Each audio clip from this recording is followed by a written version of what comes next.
This is Agriculture Today, and I'm Shelby Varner with the K-State Radio Network. Starting the show is Molly Reichenborn, K-State Range Management Extension Specialist, as she says what she hopes to bring to K-State and Kansas farmers and ranchers as she begins the job. Jackson Lindamood, K-State Graduate Research Assistant in K-State's Department of Agricultural Economics, keeps the show moving by explaining if woody encroachment impacts land values. K-State Horticulture Extension Specialist Cynthia Domenghini ends the show passing along information on harvesting sweet potatoes. She says the key is to harvest before the first freeze. That and more is coming up ahead.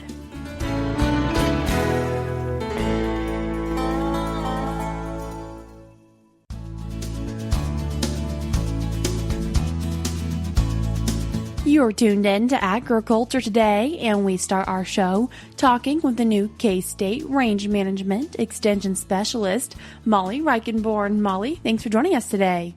Thanks, Shelby. I'm happy to be here. Molly, new to K-State, can you tell us a little bit about yourself? Yeah, sure. So I'm from the Wichita area originally. I grew up in Goddard, that's just to the east of there. I did not grow up in range. Originally, I worked as a zookeeper at Sedgwick County Zoo for a while as an undergrad, just getting a biology degree. And then through some coursework, I got introduced to range and range management, and I pivoted pretty quick after that. I did a master's at Wichita State University looking at management of Sericea, which I'm sure a lot of people know and are pained by that species. It was a small project where we looked at the recovery of a tallgrass prairie plant community after Sericea had been managed.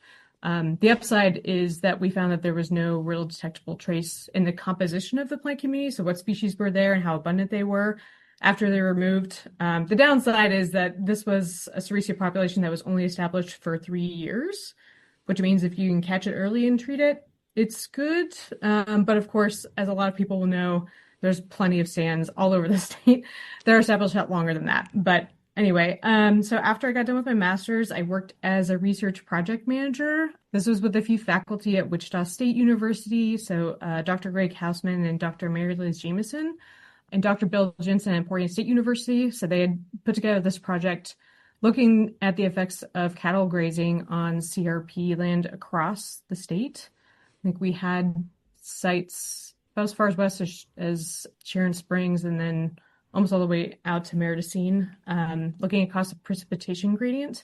And we looked at plant, insect, and bird community responses to grazing on CRP. And then after that, I moved down to New Mexico, which is where I was up until pretty recently. I was a PhD student there, and I was dealing with honey mesquite, which is a woody plant encroacher. You know, a lot of people will know red cedar and some other woody plant species that are of concern managing in rangelands. Down there, one of the big ones is honey mesquite. So a lot like we see here too, we see transitions from grasslands to shrub or tree dominated ecosystems, and honey mesquite is one of those big problems. So I looked at plant community responses to managing honey mesquite with herbicide and when we can apply it to have the best response. And so I just wrapped that up a few months ago and moved to Manhattan. So yeah, I think that pretty well covers it. And talking on your cattle grazing CRP, what did you really see as you were looking at those responses? So, and maybe a bit of an underwhelming response. We didn't see a whole lot of, well, I should back up and say what we were trying to look for is potential negative impacts of cattle grazing. So if folks have land in CRP, they'll probably know that a lot of the practices on CRP are restricted for grazing. In some cases, it's not allowed at all. Or it's allowed only in certain circumstances, like if there's emergency release for drought, or they can graze, but they take a pay cut in their CRP payments. And one of the things the study was trying to look at is, does grazing really have a negative impact on like the stand as it's established? Because they want to preserve grass stands to make sure that they're not damaged by too heavy of grazing, and to also protect grassland nesting birds. A lot of them nest, the ground nesting birds are down in the grasses. And one of the big concerns is that cattle will crush the nests. So the good news is, by and large, we didn't really find any negative impacts over short-term grazing. So it was only grazing for a couple of years through grazing plans that were developed by the NRCS with this project. So we found what sounds kind of underwhelming, but overall not really negative impacts of grazing on the short term through a CRP. Molly, you said you made a quick pivot from the zoo to range management. What pulled you into range and range management? Well, I took some classes from my master's advisor, and initially a couple of classes were about plant identification, which I really, I'll admit to you now, especially when I was working as a zookeeper, I thought it was funny that people were interested in plants and grasslands. I was like, who'd be interested in that? But now I am. I took a class and I thought it was really cool looking at the ecology of plants in the landscape and grasslands. Again, something I grew up in but didn't really pay attention to until then. And then I took some ecosystem restoration courses, which is basically when you're trying to rebuild functionality in a system that's been lost. So if you've lost something, what we generally call in ecosystem restoration, ecosystem services, so things that we as humans find really important, like forage production or erosion control or water quality, things like that. We discuss a lot of land management practices and how those could be utilized to meet or restore ecosystem services. And I got interested in that. So by getting interested in plant ecology and land management, it naturally led me into rangelands. So I ended up doing research. Initially, I did not plan on strictly working in rangelands, but all of my research has been on rangelands. And so over time, I've just become more and more happy to work out there and enjoying the research and working with people who care and work on rangelands. What do you enjoy about that research? It's important to people right now. That's where I didn't realize that initially, but especially when I was working on the CRP project with the Wichita State and Emporia State folks, I also did, this wasn't one of my projects specifically, but I was helping with also a short study with the Tallgrass Legacy Alliance, looking at this spraying system to see if it's worth it for private landowners to track invasive species populations and come back to them and treat them. It was with Sericea specifically, is that this is something that people are dealing with right now. It's not theoretical research, and there's definitely a place for that too. But I enjoyed working with people who were dealing with some issue that I was working on right then, and it's something that they could apply to their lives and their livelihoods right then. And it feels really cool and good to work with people who are invested in trying to figure out problems on rangelands as I am. What are you hoping to bring to Kansas farmers and ranchers? More research and extension programming that's relevant to them. So I plan to be involved in things that I know to be big issues in range management in Kansas and in the Great Plains more broadly, like dealing with invasive species like Sericea or old world blue stems, talking about fire management and how that relates to woody plant encroachment and other management options like mechanical removal, and how people can graze and manage their grazing in an effective way to meet whatever their goals are on their property. So ideally, I want to, whatever gaps there might be, in current extension programming or in, say, things that we just don't know yet to how to manage rangelands well, to create a research program that addresses those lingering questions that we still have in range. So really, I really want to be as useful as possible to folks out there on rangelands and to help them answer questions that they have or develop research to answer whatever questions that we don't really understand yet. So that's my ideal in this position. What types of questions or what topics are you able to support farmers and ranchers when we're thinking about that rangeland? So some of the questions, I'll piggyback off if you have asked a question of Walt Fick, Dr. Walt Fick, who's enormous shoes to fill. But if you have questions you normally would put towards him, I would also be a person to reach out to answer those questions. I will not pretend to be as knowledgeable as him, but I will get there. So some common things that I've already been asked about is about like herbicides to deal with certain species, invasive or not invasive species, prescribed fire, woody plant encroachment, If, for instance, you're looking to reseed native species, or just recently I went out to look at a fescue site to figure out why he wasn't getting as much production on site as he expected. Things related to that has to do with range management or tame pasture, whatever it might be that deals with raising stuff on land. I can probably help you with it. Or if I can't, I can help you talk to the people in Extension that can help you with that. And Molly, I know you've just been at K-State for a tiny bit, but what's the dream for as you are kind of entering into what will be your first year at K-State?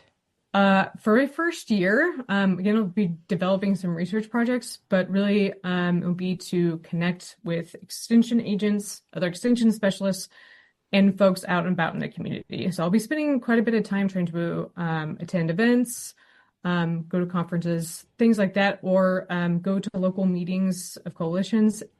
If you would like me to come out and meet some of the folks in your community, you want to talk about issues, please reach out to me. I'll spend a lot of the time in the first year just trying to get to know people and get to know what the most pressing issues are in the community that people want to know in range management. What's the best way for people to reach out to you? You can reach me at my email. It is with my last name, which is a mouthful, but it's MREICHENBORN@ksu.edu. Molly, I appreciate you taking the time to join us today. Yes, thank you so much. I appreciate you having me on. That was K-State Range Management Extension Specialist Molly Reichenborn. I will put her email address in today's show notes on agtoday.net if you would like to reach out to her. We're cutting to a short break now on Agriculture Today, but stick around because we have more for you up ahead.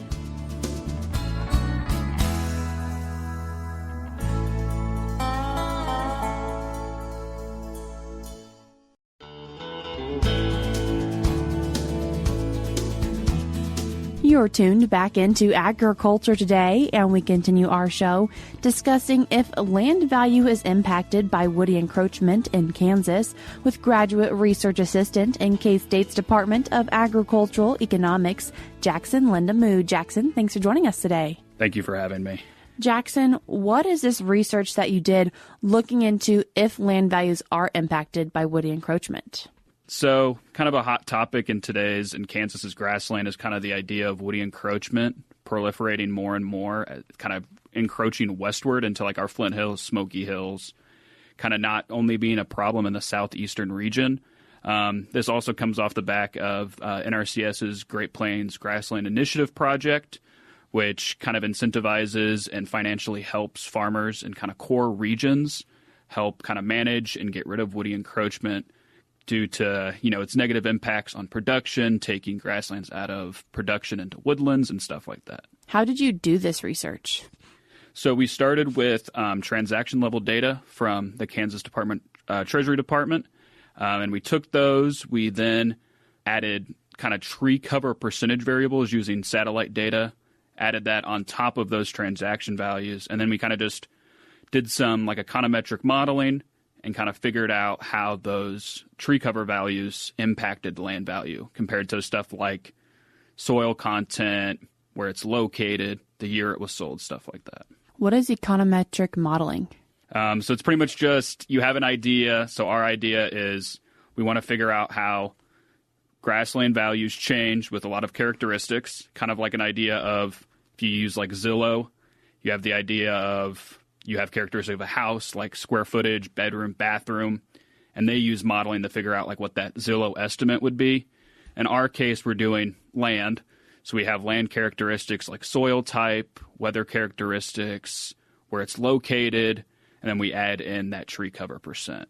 Did you also get perspective from producers or people who are landowners in Kansas? Yeah, a big part of that NRCS grant was getting a survey out to landowners in these core regions across the Flint Hills, Smoky Hills, Playa landscape, and the Red Hills in their like core funding regions.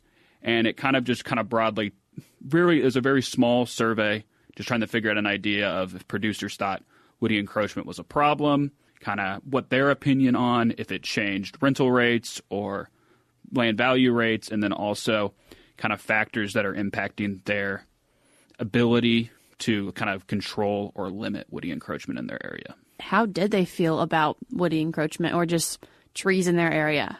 I would want to say around 80% of all the respondents said it was either a major or a minor problem, split 40-40, and then 20% of people said it wasn't a problem at all. But then when you split it out from those ecoregions of like Flint Hills and Smoky Hills, they were a lot higher, and they had less people saying not at all. And then when you look at the playa landscape kind of near, as you keep going westward, a lot of people said it wasn't a problem, but then there is some areas like near Garden City where there is some more woody encroachment areas. Were you able to see anything from that survey as to why it was a problem and maybe why they weren't able to take care of it? A big thing would be like labor limitations, the idea of them not even knowing where to start, and kind of the idea of what would happen if I did start doing this. I don't have enough money to finish it if I started it, and just stuff like that. And so from a producer or the people who completed this survey, did they feel like woody encroachment was impacting land values or rental rates or how money is going back and forth? Another like probably 60-70% of the survey takers pretty much said there was no impact at all that they observed. We kind of tried to word the question to where it wasn't an opinion. It was more of like a, did you observe it actually happening? Because there is going to be some opinion based on there. But again, there was a couple people, like maybe like 15% of respondents said it increased their rental rates or land values. And that was primarily in the Red Hills, kind of near Medicine Lodge, that area. But yeah, a good majority of people said it did not impact at all. And then there was some people that said, you'll talk to producers and they'll say it's negatively impacting their rental rates or grassland values. Was there anything that shocked you from your survey results? Not really. I think it kind of just further kind of just allowed us to fully understand kind of the problem and figure out, okay, people do think it's a problem, and maybe you need to push more on showing people that there's programs out there like the NRCS program that can kind of help them get rid of like that financial burden or kind of barrier of entry into like helping them control their woody encroachment. From your research, does woody encroachment impact land values? Probably in 95% of our observations that we did it does not. It's a very strong kind of just, it increases a little bit, but like 2% per acre. So it's not going to be a substantial amount of dollar difference. There was some big dollar differences in transactions near like in Butler County and like Riley County, but then those kind of had larger tree cover percents to begin with. And they also, you could make the argument that there's more of a recreational demand aspect there as it's, closer to the city. Maybe more people are buying it, not for agricultural use, but for building a house on, hunting it, maybe selling it out for hunting leases and stuff like that. Do you see this answer of it not impacting land values changing in the future?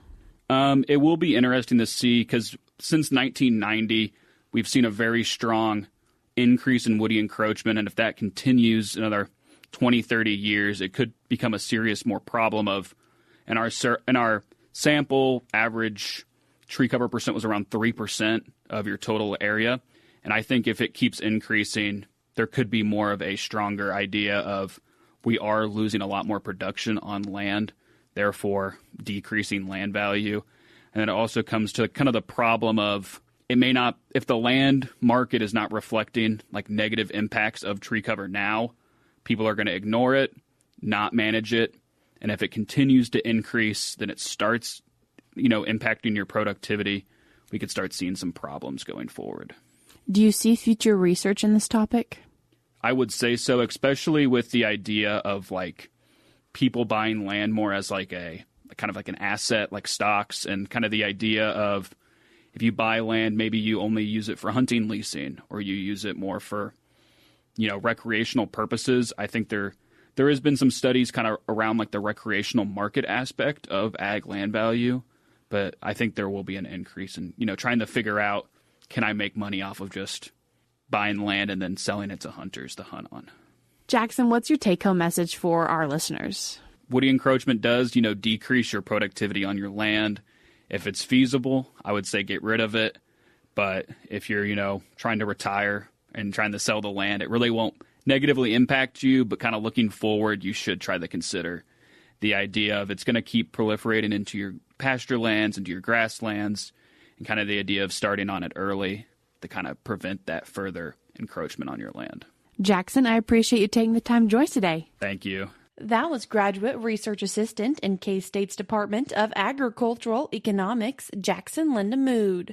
If you'd like to read more on his research, I will put a link in today's show notes on agtoday.net where you can do so. Before we cut to a break, we're now going to be joined by USDA's Rod Bain as he discusses with others how September is National Suicide Prevention Month.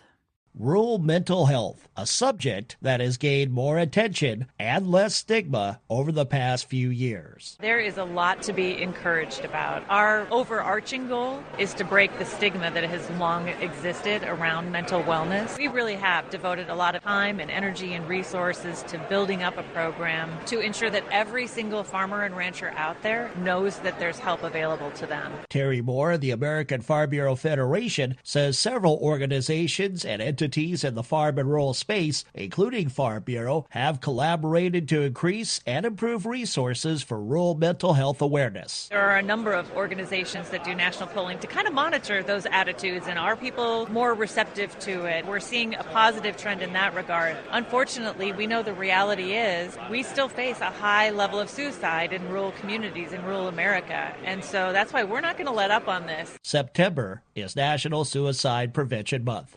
Dan Eden of the National Education Center for Agricultural Safety explains some of those mental health challenges within the farm sector. The farmer traditionally is somebody that works by themselves. At least with me, my vent when I'm working is my wife. That might not be there for the farmers. If they're worried about projected cost, the farmer might not be so willing to share that with their spouse because of this is the family. And what happens if we were to lose the family farm, then we lose where the family lives, and what are we going to do with the kids? That kind of isolates the farmer just a little bit more. As for available avenues for producers and rural residents regarding suicide prevention, Melissa Plockelman of the National Farm Medicine Center gives this resource. Call 988. That's a hotline that will talk you through what's going on right now. They can help prevent a suicide in the moment, and then they can follow up by getting you some resources that are in your area, in your state. Dan Eden says whether it is an individual in their home area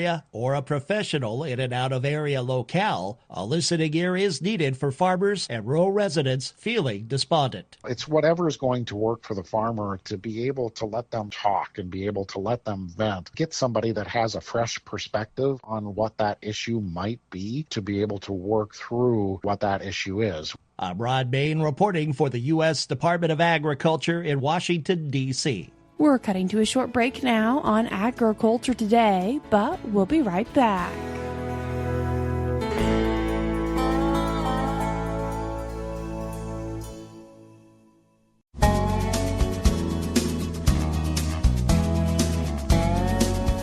This is Agriculture Today. Along with Shelby Varner, I'm Jeff Wickman.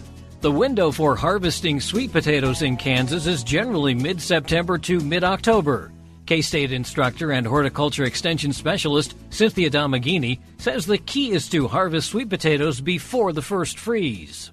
Cynthia, one of the things we were just talking about that you can throw in the air fryer and just cook them up very nicely. Sweet potatoes, I don't know how widely grown they are in Kansas, but you sure see a lot of them at farmers markets. Absolutely, yeah. Sweet potatoes are a very popular crop, and they're very easy to grow, actually, because once they're established, they're very tolerant to dry conditions, which a lot of parts of the state are experiencing right now. So sweet potatoes are a really great crop to consider if you haven't grown them in the past. The harvesting, I know that the timing is kind of crucial here. Exactly. They are a warm season crop.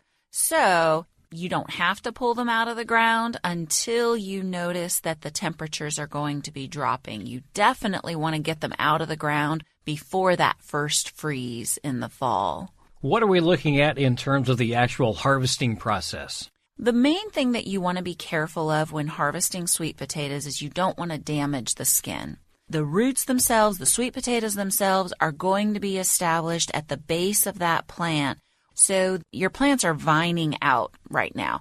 And if you can get back to the base where all of those vines begin, underneath that is where the sweet potatoes are going to be. So you can take a pitchfork, you could use a shovel, and just dig outside of that area and then kind of work your way in, gently finding where the sweet potatoes are, and you can unearth them at that point.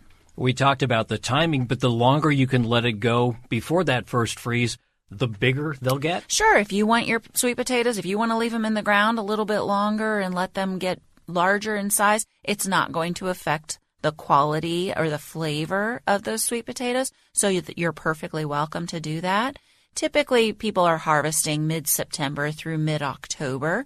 But if you keep an eye on the weather and you know when that frost is coming and you want to leave them in a bit longer, that's perfectly fine as well. I assume you can eat them right away, but you might want to also wait a while? Well, actually, with sweet potatoes, letting them cure is an important part of the process to get the best flavor. So when you first harvest them, when you first dig them up, you can leave them out to air dry for a couple hours, and that'll help protect that skin.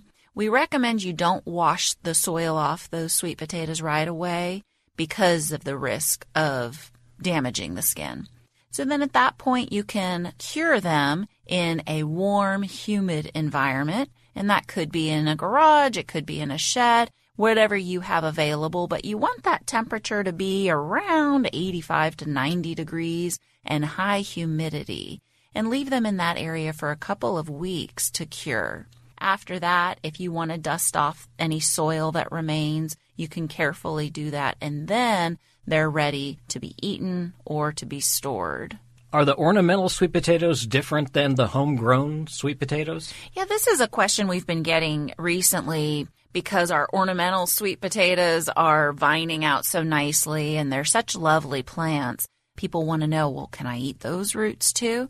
And you sure can if you want, but these varieties are grown for the aesthetic value, not for the flavor. So if you do consume your ornamental sweet potatoes, you're going to notice that it's a much more bitter flavor. You would go through the same process of letting those roots cure before you consume them, but be prepared that it may not be worth that effort for the taste that you're going to get. What I would recommend instead, if you want to do something with those ornamental sweet potatoes, you could overwinter them so that you'll have them ready to replant next spring. So you could bring those roots indoors and store them so that they're protected from the winter freeze. Or you could cut the vines back and grow them as houseplants through the winter months and then move them back out to the porch or into the landscape next spring once the frost threat has passed. That's Cynthia Domenghini, a K-State instructor and horticulture extension specialist with information on harvesting sweet potatoes. And that'll do it for this edition of Agriculture Today. For Shelby Varner, I'm Jeff Wickman. This is the K-State Radio Network.